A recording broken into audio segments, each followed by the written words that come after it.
People who are being slaughtered in a police station. How did we end up there?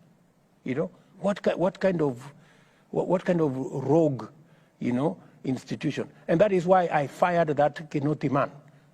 You know, because I mean it's not right, good people. Should there be A new twist has emerged in the mysterious and brutal death of Albert Ojwang while in police custody. A leaked affidavit by a police officer has now linked Deputy Inspector General of Police Eliud Lagat directly to the torture that led to Ojwang's death.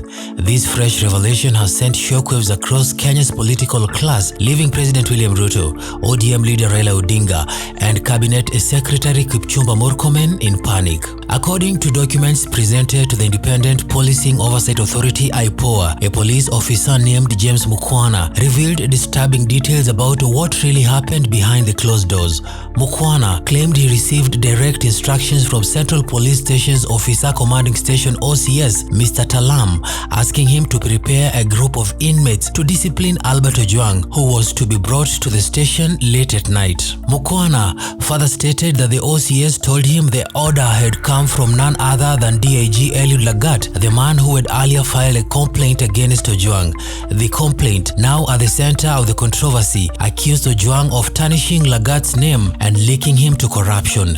This connection appears to have set off a deadly chain of events. When Albert was eventually brought to Central Police Station, he was allegedly subjected to a brutal beating by the team that had been assembled earlier. The attack left him seriously injured. He was rushed to Bagathi Hospital, but it was too late. He was pronounced dead upon arrival. This latest revelation has caused political tremors, especially because of how close DIG Lagat is perceived to be to some key government figures. The involvement of such a high-ranking officer in the death of a civilian has sparked nationwide outrage. The pressure is piling up on President William, who is already facing criticism over the state of police accountability and the shrinking space for justice.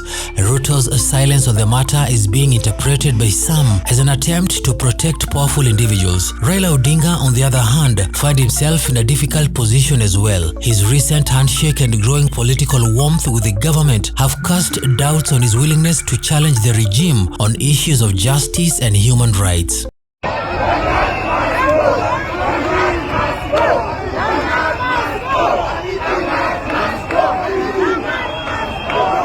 Kenyans online and on the streets are asking why no action has been taken yet against Lagat, despite serious allegations and credible evidence from within the police force itself. There is also rising concern about witness protection, especially now that Mukwana has gone public through legal channels. If he is not protected, it could discourage other officers from speaking up about abuse and internal rot in the police service. William Ruto, huyu mtu yako anaitwa Lagat, akamatwe aende kotini ashitakiwe na kifo. Cabinet Secretary Murkomen, though not directly linked to the case, is reportedly alarmed at the political and public reaction. As a senior government voice and close ally of the president, Murkomen is said to be worried that the scandal could spiral out of control and trigger broader criticism against the entire administration.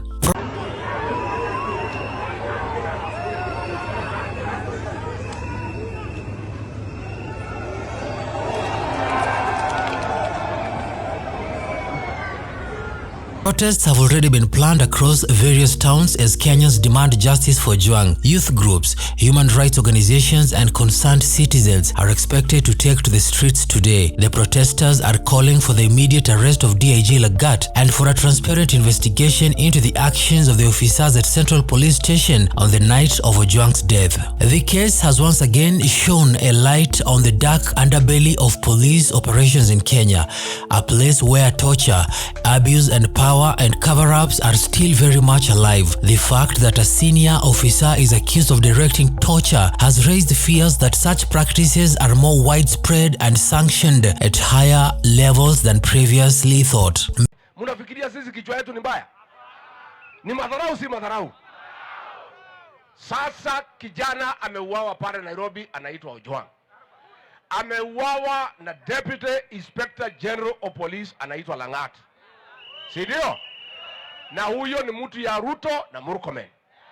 There is a squad, a killer squad of 101 officers ambayo walitoka AP wakaingizwa katika National Intelligence Service.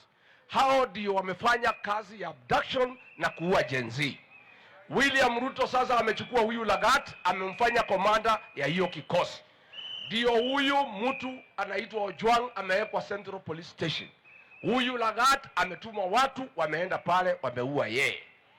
Sasa pale Senate Meanwhile, IPOA is under pressure to act fast and thoroughly. All eyes are on them to prove that oversight bodies can work and that justice for victims like Albert Ojwang is possible in today's Kenya.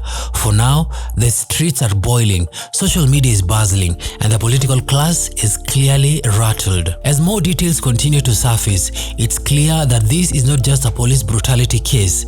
It's a test for Kenya's commitment to justice, accountability, and the rule of law.